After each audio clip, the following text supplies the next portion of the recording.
If you take a look at the slide I'm showing right now, it might seem kind of strange to you. Maybe not, because you might be a little more advanced in your understanding. But to many people, it would look quite ridiculous to even suggest that the Christian church did not exist before 135 AD. And many people would reject that idea out of hand. And really, for us to suggest this, some people might be insulted. They might be thinking we're saying, well, if you're a Christian, you're not really saved. Or they might extrapolate what we're saying to mean something different than simply that we're talking about history here. So, in talking about this, we're not attacking Christians. We're not telling you you're not saved if you are a Christian. We simply are talking about history. Well, why are we doing that? Because we want to know how things really happened. It's as simple as that. You know, history gets changed a lot. Now, I'll give you an example of how this happens. In the summer of 2015, the Supreme Court changed the definition of a word that has meant a certain thing for 6,000 years. That word is marriage. And it always meant, from the book of Genesis forward, the union of a man and a woman together in matrimony. However, the Supreme Court changed the definition of the word so that now it can mean the union of people of the same sex. So 100 years from now, were Messiah not to return before then, which he will, when people heard the word marriage, what would they think that meant? You see, the word would be changed in their mind, wouldn't it? And then when they read about people being married, for instance, in the scriptures, they're thinking that word includes things that really the word in the scriptures does not include. Well, changing words, changing the perception of history, this serves the benefit of certain groups who want to convince people of certain things. And so actually, the idea of things that we accept as history being different than the way that we've always thought about them really is not that strange if you think about it. And to go back and know what the truth is sets us free from deceptions and helps us know what is really going on. So that's what we're talking about here. You know, I think this particular subject is a lot like that story of the emperor's new clothes, where basically in that story, if you've read it, the emperor is purported to be wearing new clothes.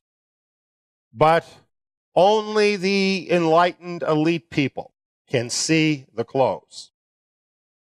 So when people see the emperor, and even the emperor himself, and he's completely naked, they all agree that his new clothes look fantastic. Because none of them want to look stupid. And they all think, well, the smart people think this. The smart people see the clothes. I want to be one of the smart people, so I'm going to agree with it too. Well, tonight, who I am is I'm the little kid that's saying, hey, wait a minute. The emperor's not wearing any clothes. That's basically it on this. So let's take a look at this now. We're talking about the Christian church system. And it did not exist before 135 AD. And not only that, but the Christian church is not built on the foundation of the apostles at all, since it came later. Now, you might be wondering, you might be thinking, that can't be true, because in the New Testament, we read about the apostles, we read all about the message. Yeah, we really do.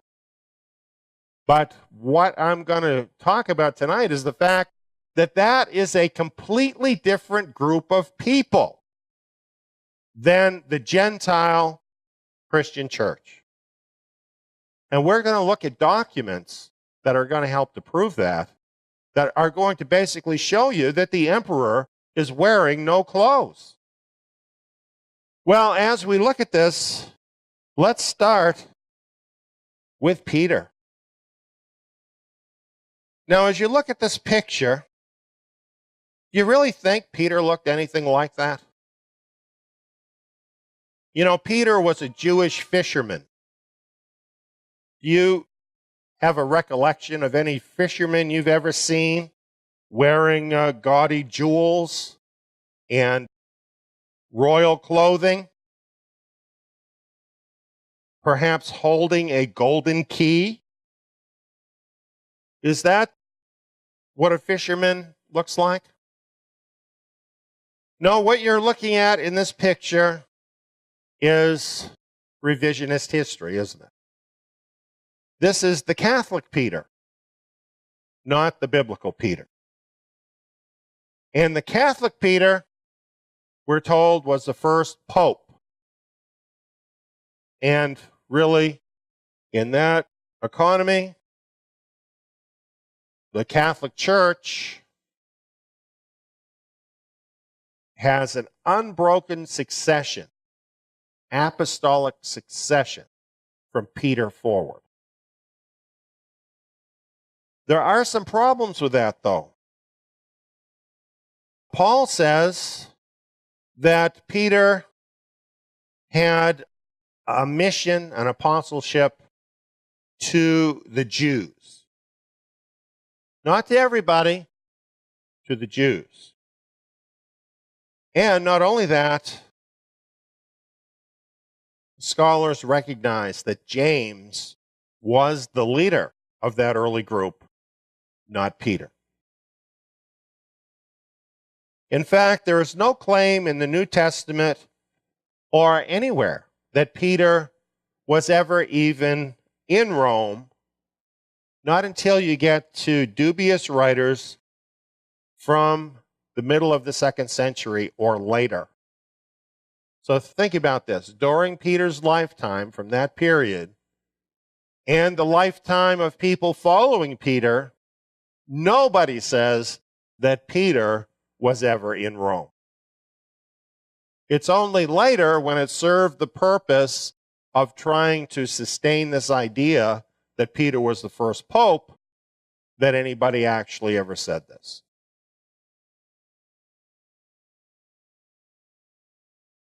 Well, if Peter did not supply the apostolic authority for the Christian church, some others might say, well, actually, it was Paul that did that.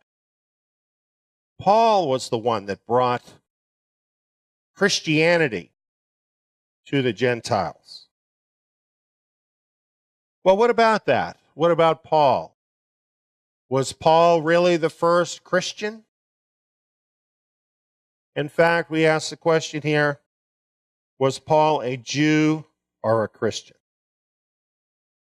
Well, a lot of people would assume Paul was a Christian, right? Isn't that what you think? Or thought at one time? Well, as we look more closely in the New Testament, in Acts 13:9, we have his actual name, Saul, in other words, the Hebrew Shaul, who is called Paul. So what was his actual name, Saul or Paul? Paul was just a nickname. Shaul was his real name. And the scripture doesn't even tell us that the name Paul came from God or Messiah. It was just a nickname. So his actual name was a Hebrew name, Shaul. As we read more in the New Testament, we find that Saul never says, I'm a Christian. He always says that he's a Jew. And there's numerous verses where he claims to be a Jew. In 2 Timothy, it says that he worshiped as his forefathers did. Again, claiming to be an Israelite. As we go through the book of Acts, we find him regularly attending not the basilica or the church building, but the synagogue. The book of Acts tells us that he believed the Torah and the prophets. And it even says that he kept the Torah. He taught those of both Jewish and Gentile ethnicity to keep the commandments. All of this is in the New Testament. You can look up the verses. Paul, in his work, never dreamed of the idea that he was starting a new religion. You can look at these verses, Romans 11, Ephesians 2, and many other places. He was advocating entry into renewed Israel through faith in Israel's Messiah, not starting a new religion. That's why the Jewish religious leaders were angry with Paul, because they saw him as the leader of a competing Jewish sect, which was called by them the sect of the Nazarenes. In fact, this term Nazarenes or Nazareans is applied to the same group of people, not just in the first century, but for many centuries, several centuries, at least all the way into the 4th century. These Nazareans did not conceive of themselves as part of the Christian church. They conceived of themselves as part of renewed Israel.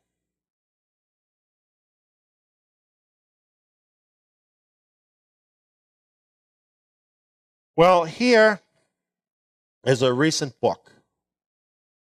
It's written by a Bible scholar, 4 Bible scholars. It's entitled Paul Within Judaism. And the description of the book says, in these chapters, a group of renowned international scholars seek to describe Paul and his work from within Judaism. This is how scholars see Paul, within Judaism. A review there at Amazon says, Paul, as a Second Temple Jew, did not see himself as creating a new religion. Why is there such a big disconnect between what the apostles are said to have represented and what they really did represent? And especially regarding Paul. How come the lay people in the Christian church are given to believe that Paul spread Christianity, while the scholars know that that really isn't true, that he was not creating a new religion, and that he was a Messianic Jew? Do you know that the scholars have been talking about this among themselves, have been writing books about this for one another for over 30 years? And still, in the pews, in the churches, in popular books and material that are written for the lay level, Paul is continued to be represented as spreading Christianity. I ask you, is it really honest for the scholars to know this, but not to tell the people this? At any rate, the truth is, we cannot look to Paul as the source of the Christian church. You can't find anyone, actually, in the New Testament that you can point to that actually created this separate entity from Israel, which we refer to as the Christian church. Well, this is the claimed link between the apostles and the Christian church. This is what apostolic succession hangs on. You probably have heard about the church fathers, haven't you? Maybe you've read some of that material. But you know, the truth is most of us haven't. We just assume that there's this historical information from people back in the first few centuries that established this history of the Christian church. Actually, when you look at the name of this group, the Apostolic Fathers, that would suggest to you that they're connected with the apostles, right? And then we have the list. These are the sources that are agreed by virtually all scholars to be a part of the Apostolic Fathers. There are some other sources from this same period. Now, this is the end of the first century and the first half of the second century, essentially the generation following and overlapping with the apostles. And there are a few other writings that purport to be from this time, but these are the ones that are agreed upon as being a part of this witness to the Christian church as the Apostolic Fathers. And really, this is all they've got to try and connect the Christian church to the first century apostles. We're going to look at each of these sources briefly, and we're going to see if they actually do connect the Christian church to the apostles. Now, you might be looking at this right now and thinking, if you're a Christian, well, the Apostolic Fathers, this is going to prove this guy wrong. This has to show there's a connection between the Christian church and the apostles. They're called the Apostolic Fathers. Well, don't get your hopes up too much. Here's what one scholar who is actually teaching these books has to say. The term Apostolic Fathers is applied to the writings of the late first and early second century and might be construed to imply that the so-called fathers were men who had actually known the apostles personally and therefore represented the first generation of post-apostolic leadership in the church. You know why it might be construed that that's the case? Why you might believe that? Well, why are they called the Apostolic Fathers? Isn't it to imply that? And not only that, it's very possible if you are sitting in a pew in church, they're going to mention the Apostolic Fathers as being this connection. However, this particular man cannot say that to you here because this is part of his training course in the Apostolic Fathers, which means he knows that as he's teaching this, you're going to actually be reading it. And as you read it, you're going to find out this does not connect the church to the apostles. So right here, what he's doing is lowering your expectations for that. He says, actually, with some exceptions, there is not much evidence of such personal acquaintance with the apostles. So really, there's very little connection between the Apostolic Fathers and the apostles. It's a complete misnomer, but it's all they've got to make this connection. He goes on, he says, we must not think of the Apostolic Fathers as an organized group who consciously carried on the writing and teaching traditions of the apostles. Now, I want to ask you something. If the apostles intended that there should be an apostolic succession to carry forward the leadership of the Christian church as claimed, would there not be an organized group that did that? Would they not have commissioned an organized group to carry that forward, to write about it, and to see to it that that continued to be carried forward through the generations? Why is it that when we look at the best they've got in the Apostolic Fathers, that's completely missing? There is no evidence of apostolic succession in these sources. Shouldn't the very fact that that is missing tell us something? That the apostles really didn't provide some kind of apostolic succession? And if that's true, what was the leadership?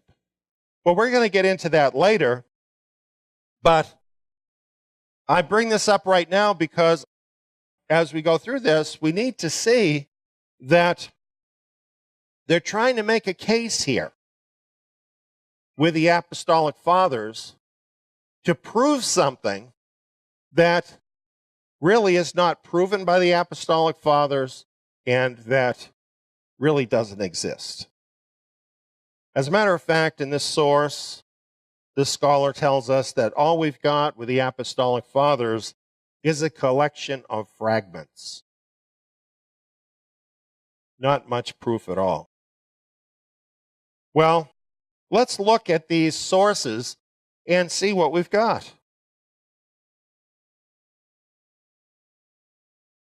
Here's a picture I'm using to represent Clement of Rome. And he was a writer.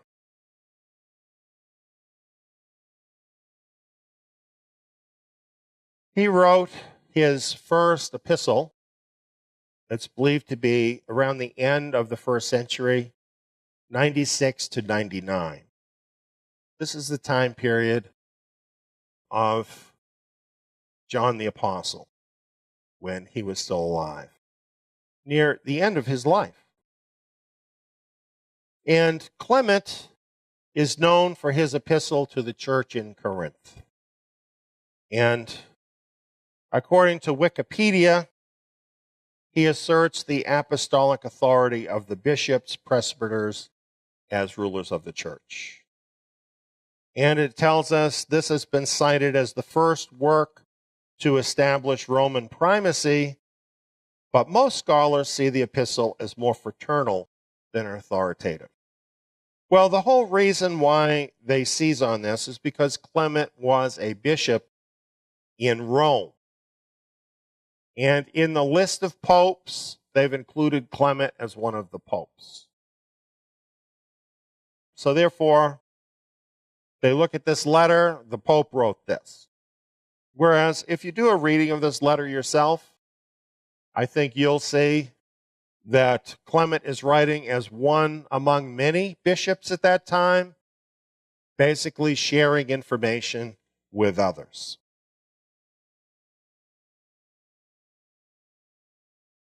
In this authentic epistle of Clement, First Clement, what he's actually explaining here is how the authority works that originates in Jerusalem.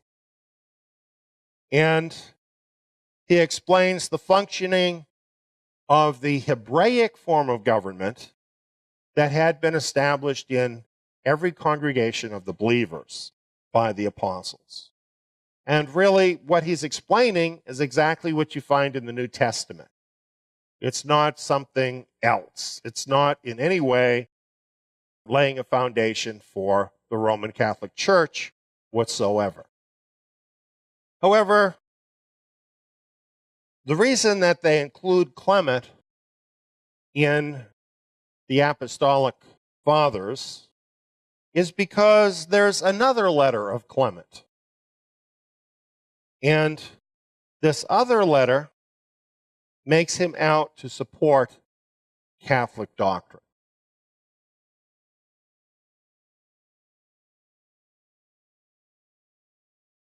How likely is that? Well, in First Clement, here's some things we learn about Clement. Clement honors Israel. Clement honors the commandments and the ordinances of the Torah. And Clement observed Torah holy days and encourages others in his book to do the same. Does that sound anything like the Roman Church to you?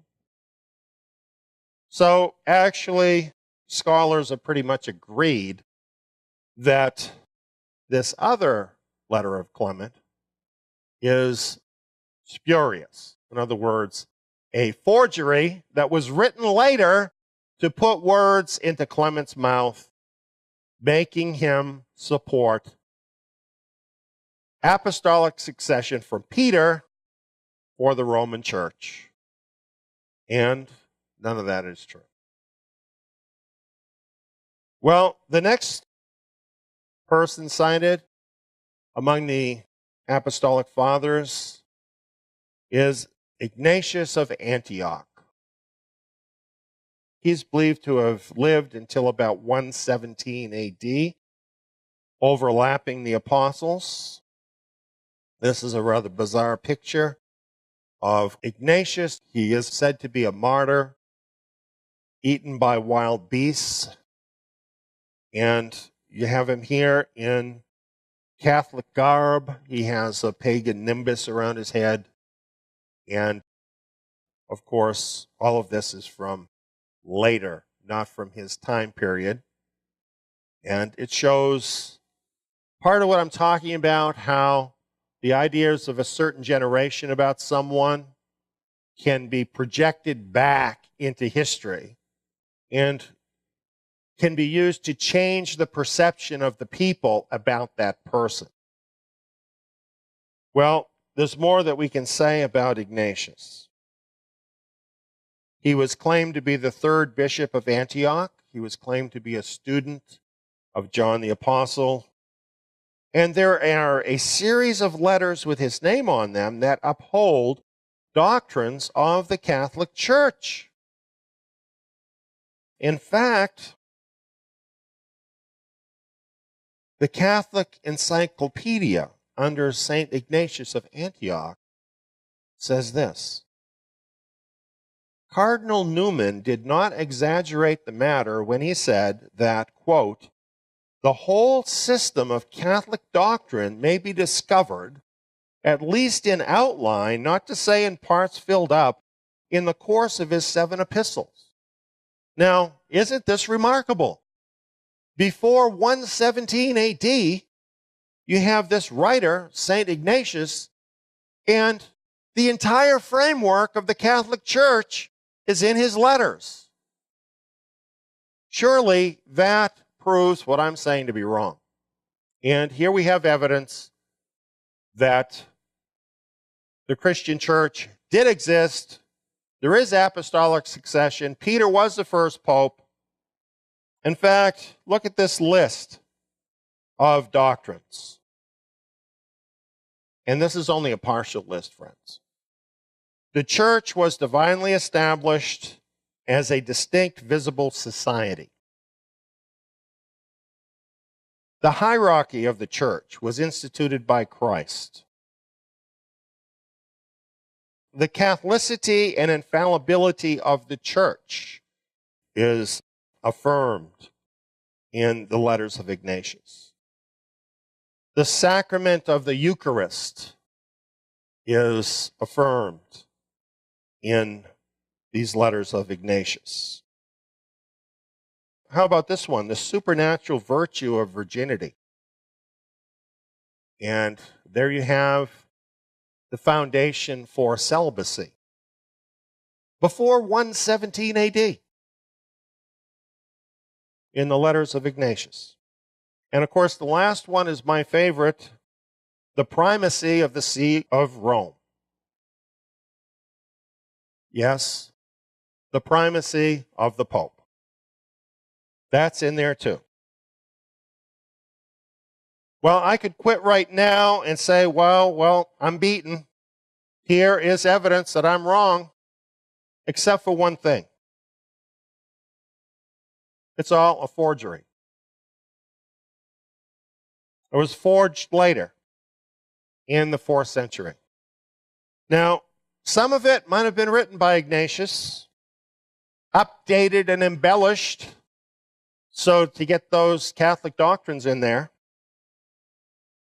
And to make it a little more interesting, with the martyrdom of Ignatius, we actually have a post-mortem reappearance of Ignatius. Yes. So that's exciting.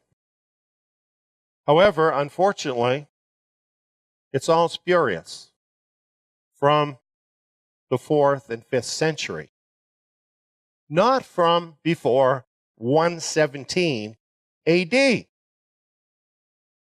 Yet, Ignatius is included among the Apostolic Fathers. Isn't that amazing?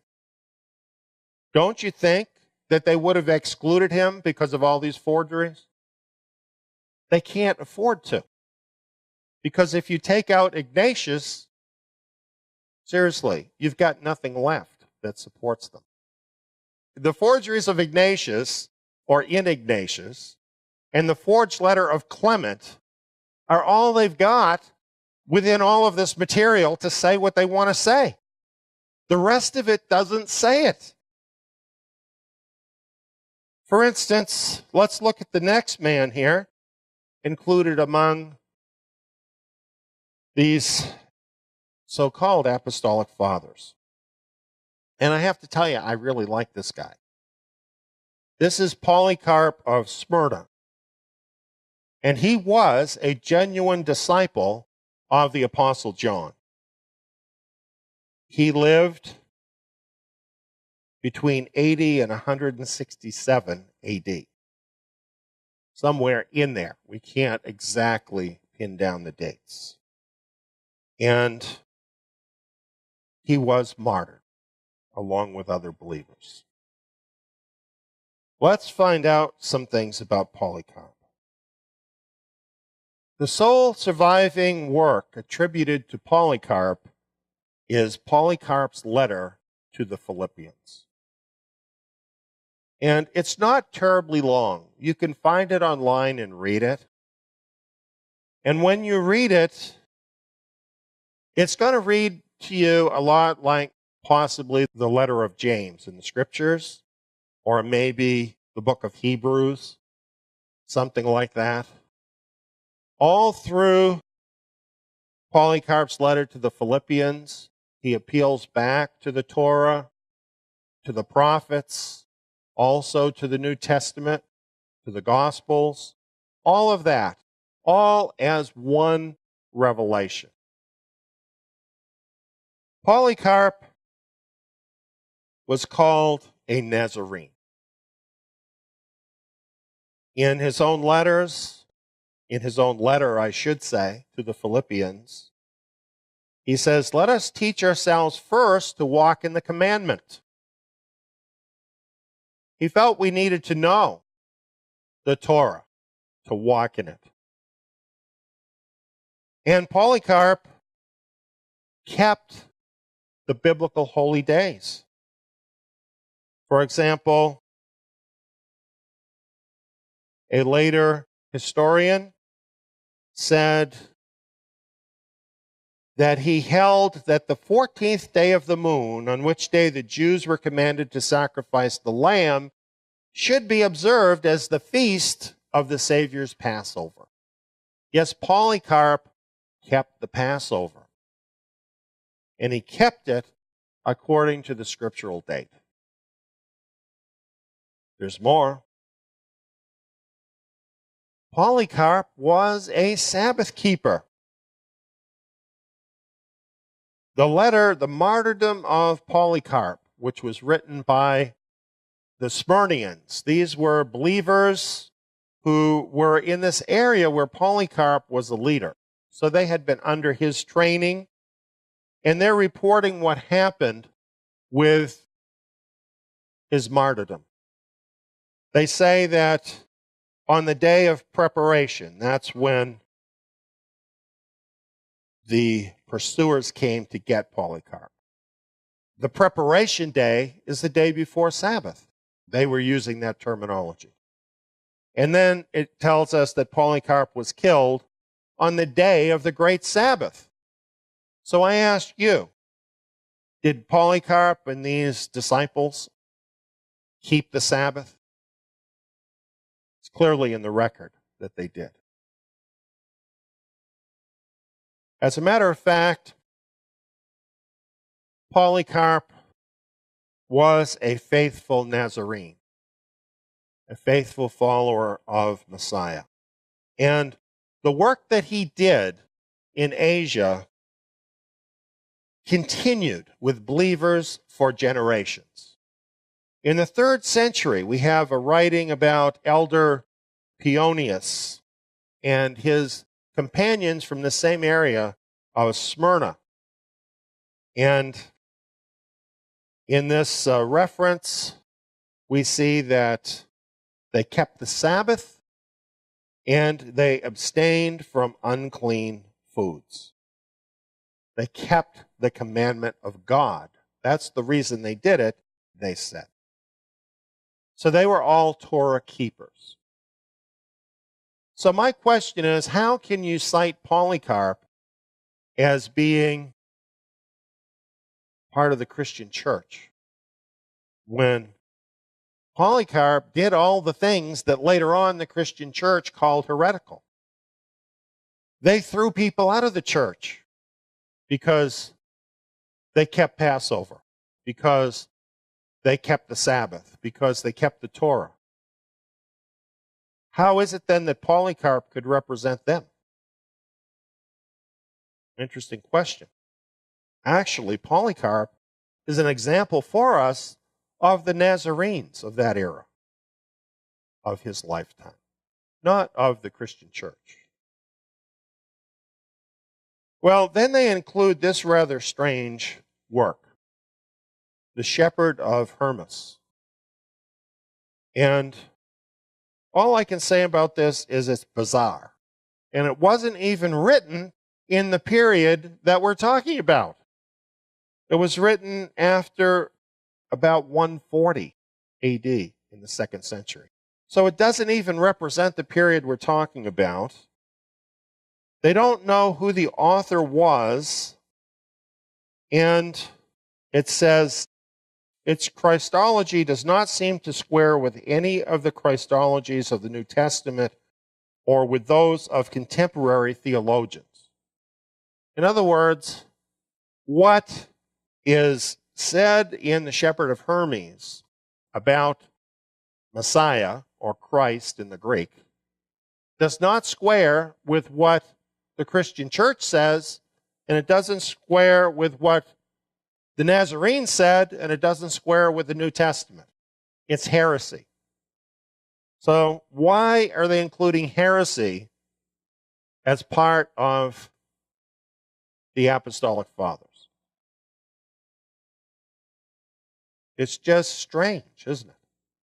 As you look at this, there's nothing here that represents actual apostolic fathers, with the possible exception of the first letter of Clement and Polycarp's letter to the Philippians, which, if accepted, do show a link with the apostles, but not to the Christian church, to the Nazarenes. Then we have one more thing. This is called the Didache. And that's Greek for teaching. It was written in the late 1st century. And friends, the best information we have shows that it really was written then, very early. And scholars say it is essentially Jewish. Here's the first line of the book. Teaching of the Lord to the Gentiles by the 12 apostles. And what this book actually seems to be is a Hebraic-based manual for new Gentile converts.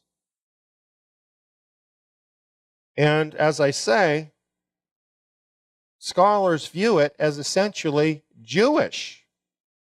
It is not a representative of the Christian church. We're going to look at this a little more. The first section of the Didache begins, there are two ways, one of life and one of death. And there is a great difference between these two ways. Does that sound familiar at all? Well, certainly Messiah spoke of two ways, didn't he? But he's not the one that originated the idea. The two ways is a Jewish idea that originates even before Messiah, that he was drawing on in teaching us about the narrow way. Evidence of the Jewishness of the Didache. Now, another thing that's interesting about this, where it starts out teaching about the two ways, this is very different than modern conceptions of Christianity. What Christianity very often will tell you, this is not universal in Christianity, but it's in some of Christianity, is you get saved first. And then you might think about how you live. You might not too, because really if salvation is by grace and works are bad, you're not going to think about works very much, are you? But the Didache, in talking about two ways, starts right out, preparing new converts with how they're going to walk, with how they're going to live, with works. Throughout this two ways teaching, there are many Old Testament quotes. And these are quotes also that are shared with the Gospels. The first chapter opens with the Shema. You shall love God. Includes the great commandment, love your neighbor as yourself, and a version of the Golden Rule. And this admonition is given. You must not forsake the Lord's commandments, neither adding nor subtracting.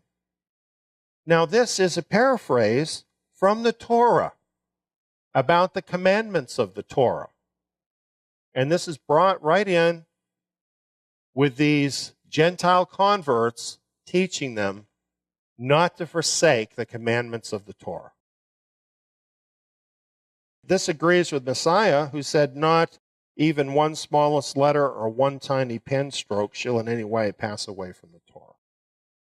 So this is very representative of the Nazarene way of thinking, but entirely different than the Christian church way of thinking.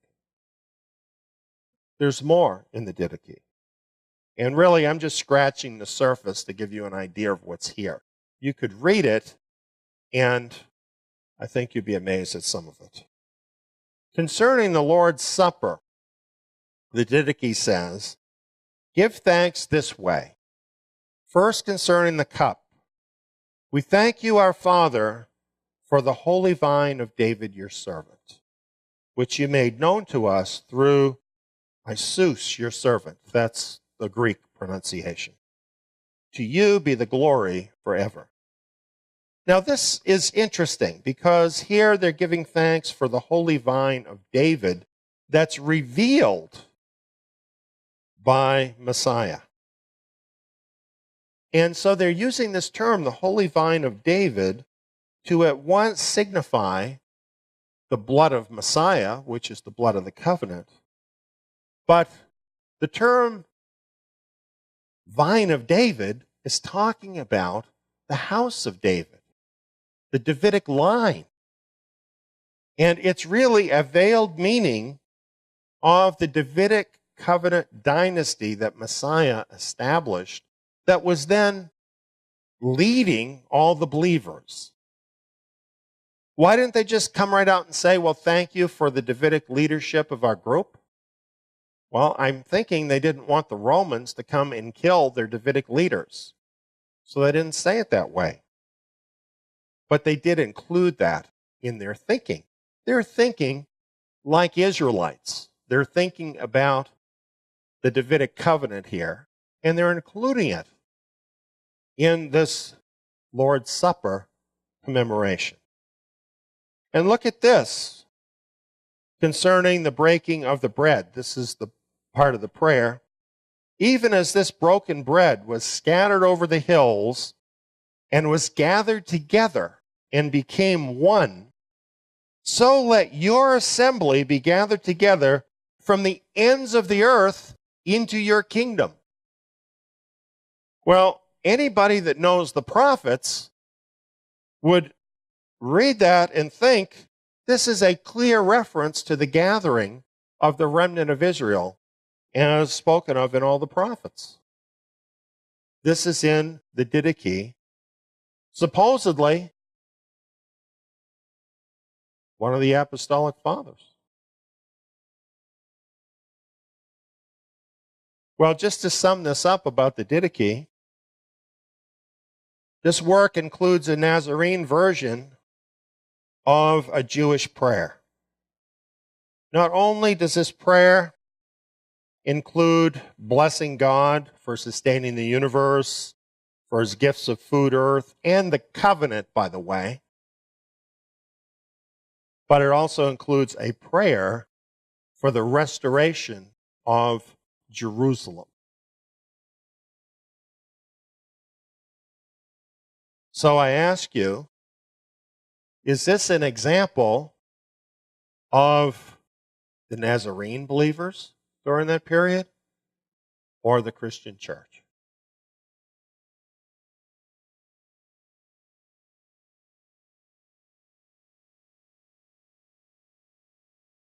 How do you like my little picture here? St. Paul the Jedi goes to Rome. You know, it really isn't hard to revise history. It's very interesting. As soon as you paint a picture in somebody's mind, then it changes their perception. I think it's very possible, if you ever see this statue of Peter again, you might even remember him holding this Jedi sword, even though he never did. This is what has happened with history. This is called revisionist history. One historian says, a consciously falsified or distorted interpretation of the past to serve partisan or ideological purposes in the present.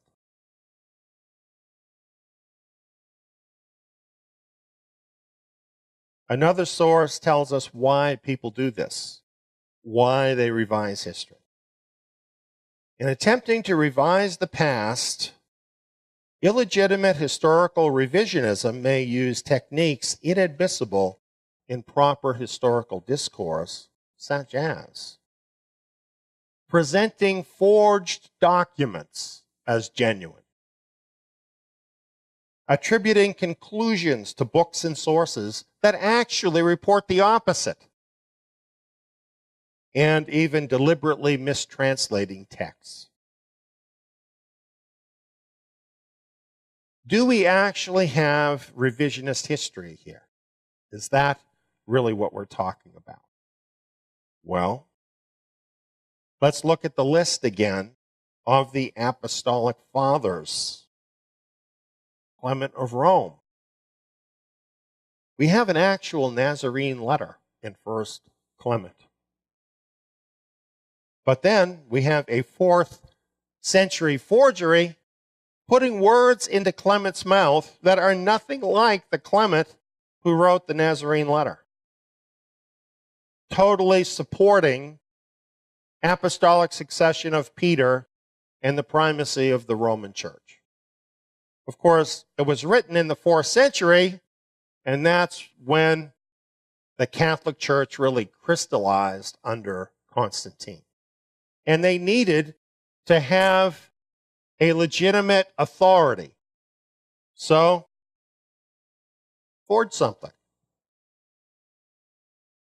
Then we have Ignatius of Antioch, and his material is thoroughly corrupted with forgeries, embellishments, changes, again to support the doctrines of the Roman Church.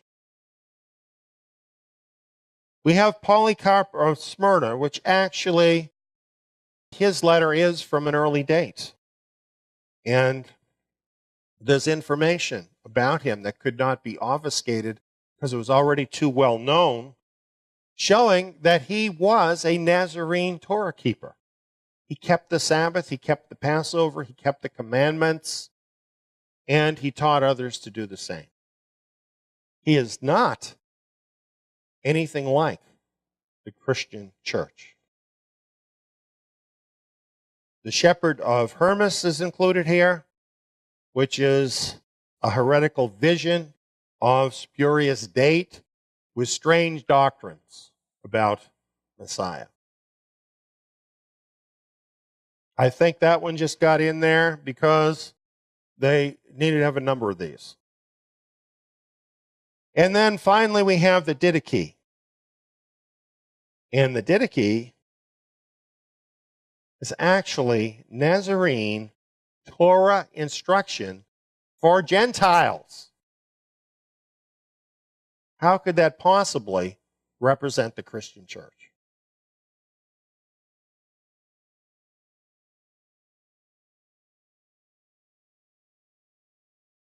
Well, as we get to the end of this presentation, we have a few questions.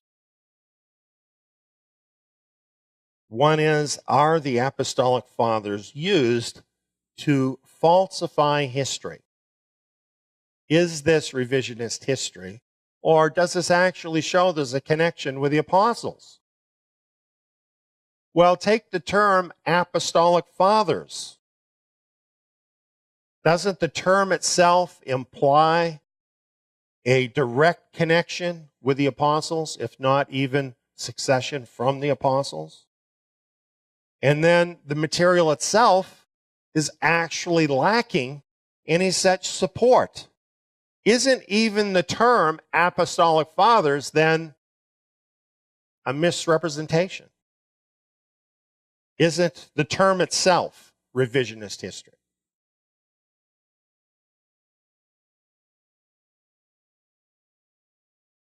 Well, then we've seen that 2nd Clement and the letters of Ignatius, though first claimed to be from an early date and genuine, are now seen by significant scholars as forgeries or tamperings from the 4th century, not from the time period claimed. Is this an attempt to falsify history? What else could it be? And when we look at it, we have to ask, well, why? Why did they need to produce this false literature proving an apostolic connection with the Christian church? Why did they need that? Why did they have to have these forgeries? Well, we saw that these forgeries and tamperings attempt to establish the later doctrines and authority of the Roman church, as if originating with the apostles. Clearly, these were falsified because there are no genuine documents that prove that. So they had to supply them. So in this critical time period, the generation following the apostles, the generation where you have to have that link with the apostles, they didn't have one, and so they made stuff up. Changed history.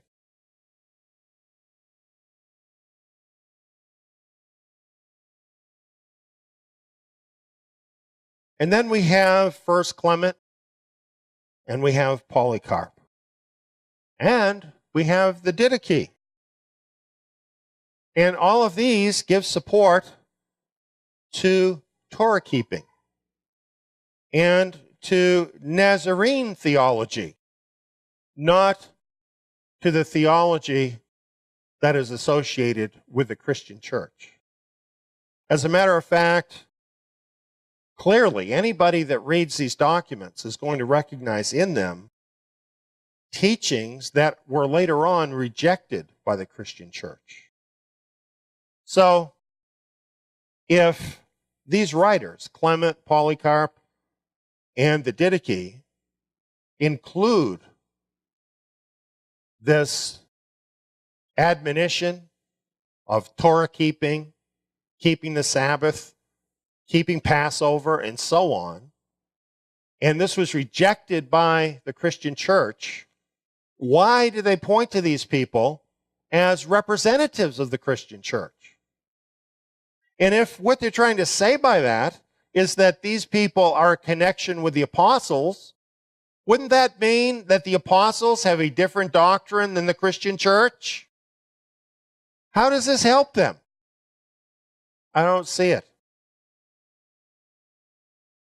So why did they even include this? Well, here's their problem. These are authentic documents. They existed before the Christian church existed. They were already well known and they were well circulated. So the church couldn't forge them. They couldn't really change them. Everybody would know it. Kind of like this Jedi sword here. You look at the picture immediately, you know, oh, that's not real. Everybody would know it, right? That it's not real. So they had to include them, but their tact here is to explain away the Jewish connection. Basically saying, well, later on the church got more enlightenment, but early on they had these beliefs. So it's okay that they believe like that because back then we didn't know everything we know now. Actually, in reality, the original Nazarene movement that started with Messiah, that continued on with his family and with the apostles, did believe all these things. They did keep the Torah. They did keep the days. They did keep the commandments. And the Christian church broke away from that true movement. This is what they don't want to admit. And so they have to invent fake sources to suggest that they are the true descendants of the apostles, when really they are the descendants of the apostates. That's the truth of it. Now, this is not to condemn every Christian today as an apostate, because most of us don't know this. And any person who sincerely from the heart approaches Messiah and puts their faith in him, they're going to be saved. So this does not undermine anybody's salvation. But what happens after they're saved? If they're part of an organization, of a system that's really not from the apostles, it's really from an apostasy, a schism that happened, then can you rely on the teachings of that group? You see, this is the problem, isn't it? So people might really be saved, but then if they're putting their trust in something that really is not well-founded, then it's going to lead them into a lot of problems. And of course, doesn't this explain why the Christian church has had so many problems through the centuries? So many distortions through the centuries? Because it really doesn't have an apostolic foundation. That's really the truth of it. And you know, the actual facts of history bear out what I'm saying. The Christian church would be something very different than it is right now if it really did have an apostolic foundation. But unfortunately, it doesn't. So as we look at the picture here, what in this picture represents real historical events? And the answer, of course, is none of it. Peter was never known as St. Peter in biblical times. Of course, Peter was never a Jedi. I just thought that was kind of fun putting that in there. It does kind of help to illustrate the point, though, don't you think? And except in spurious documents, there's no record that Peter was ever in Rome. And really, why would he be, since he was an apostle to the Jews? That's what the scriptures tell us. Peter then never was the Pope, and there never was apostolic succession for the Christian church from Peter or actually from any other apostle. It's just the facts. But wait, there's still more. And I'm not talking about the Ginsu knives. Again, while personal salvation is always available to every person, so we're not undermining that.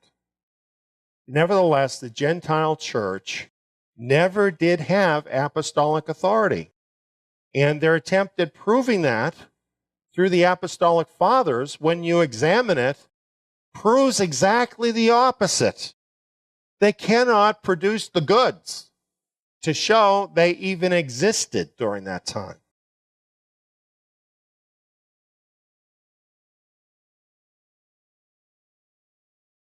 So, if there really was no apostolic succession, providing leadership for the generation after the apostles, then what was the legitimate leadership during that period that all of this revisionist history was meant to cover up? You see, this is the problem, isn't it? If actually the Gentile church began as a schism, breaking off from the true believers, then don't they need to cover that up to be accepted? And to do that, don't they have to then obfuscate, cover over the real movement and the real leadership? So this is why they wrote these false things, these forgeries, these embellishments, to make it appear like they were the ones that had the apostolic sanction, when they didn't. Well, the people they're covering up here is the original Israelite Nazarene movement that we find in the New Testament. That's nothing like the Christian church. that historically we see from their very own documents, okay, that they're claiming are the apostolic fathers.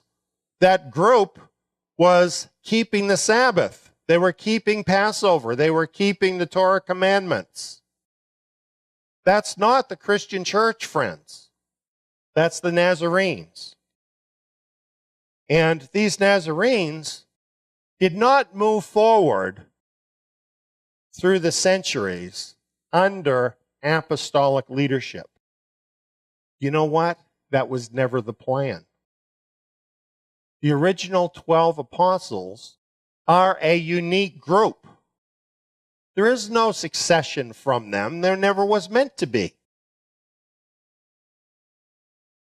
The original Nazarenes recognized the Davidic covenant. This was restored by Messiah. And it was really the Davidic relatives of Messiah who provided the leadership moving forward after the generation of the apostles. It's this Davidic leadership that was the legitimate leadership that the later Gentile church actually abandoned and broke away from. And this is very easy to show because the thing is about the Nazarenes, they continued on. Well after the first century, that group continued on, the original group. So how could that happen? You can't say then that they became the Christian church because they didn't. They continued on. So you have to say about the Christian church that it was a schism away from that group. As a matter of fact, one of their own historians, Eusebius, from a later time when they didn't perceive the Nazarenes as a threat anymore. They didn't perceive the Despacini or the Davidic relatives of Messiah as a threat anymore, wrote about them. And this very time period we're talking about, the generation after the apostles, the end of the first century, the beginning of the second century. Speaking of them, it says, they came therefore and took the lead of every church as witness and as relatives of the Lord. Notice then who had the leadership in the assemblies. It was the Despacini, the Davidic relatives of Messiah. It goes on and says, the ecclesia up to that time had remained a pure and uncorrupted virgin, since if there were any that attempted to corrupt the sound norm of the preaching of salvation, they lay until then concealed in obscure darkness. You see, at that time, the leadership of the believers was firmly in the hands of the Despacini, who faithfully taught the scriptures. And so, even if there were apostates, they were not successful in apostatizing and leading the majority away. But it goes on and says, when the sacred college of apostles had suffered death in various forms, and then the generation of those that had been deemed worthy to hear the inspired wisdom with their own ears had passed away, then the league of godless error took its rise as a result of the folly of heretical teachers. This, friends, is the source. This is the beginning of the great Gentile schism. Are you ready for the events that will be happening in the near future? Eliyahu ben David's seminar on the book of Daniel will give you further insight into what is going on in the world today and help you develop an action plan to prepare for the judgment that will soon take place on the earth. Come sign up today at tsiyon.net and watch Eliyahu ben David's free seminar on the book of Daniel.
seem kind of strange to you. Maybe not, because you might be a little more advanced in your understanding. But to many people, it would look quite ridiculous to even suggest that the Christian church did not exist before 135 AD. And many people would reject that idea out of hand. And really, for us to suggest this, some people might be insulted. They might be thinking we're saying, well, if you're a Christian, you're not really saved. Or they might extrapolate what we're saying to mean something different than simply that we're talking about history here. So, in talking about this, we're not attacking Christians. We're not telling you you're not saved if you are a Christian. We simply are talking about history. Well, why are we doing that? Because we want to know how things really happened. It's as simple as that. You know, history gets changed a lot. Now, I'll give you an example of how this happens. In the summer of 2000, and they all think, well, the smart people think this. The smart people see the clothes. I want to be one of the smart people, so I'm going to agree with it too. Well, tonight, who I am is I'm the little kid that's saying, hey, wait a minute. The emperor's not wearing any clothes. That's basically it on this. So let's take a look at this now. We're talking about the Christian church system. And it did not exist before 135 AD. And not only that, but the Christian church is not built on the foundation of the apostles at all, since it came later. Now, you might be wondering, you might be thinking, that can't be true, because in the New Testament, we read about the apostles, we read all about the message. Yeah, we really do. But what I'm going to talk about tonight is the fact that that is a completely different group of people than the Gentile Christian church. And we're going to look at documents that are going to help to prove that are going to basically show you that the emperor is wearing 15. The Supreme Court changed the definition of a word that has meant a certain thing for 6,000 years. That word is marriage. And it always meant, from the book of Genesis forward, the union of a man and a woman together in matrimony. However, the Supreme Court changed the definition of the word so that now it can mean the union of people of the same sex. So 100 years from now, were Messiah not to return before then, which he will, when people heard the word marriage, what would they think that meant? You see, the word would be changed in their mind, wouldn't it? And then when they read about people being married, for instance, in the scriptures, they're thinking that word includes things that really the word in the scriptures does not include. Well, changing words, changing the perception of history.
If you take a look at the slide I'm showing right now, this serves the benefit of certain groups who want to convince people of certain things. And so actually, the idea of things that we accept as history being different than the way that we've always thought about them really is not that strange if you think about it. And to go back and know what the truth is sets us free from deceptions and helps us know what is really going on. So that's what we're talking about here.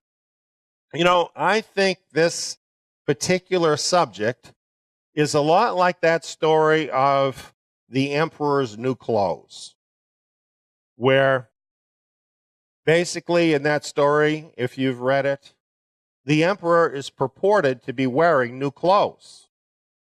But only the enlightened elite people can see the clothes. So when people see the emperor, and even the emperor himself, and he's completely naked, they all agree that his new clothes look fantastic. Because none of them want to look stupid.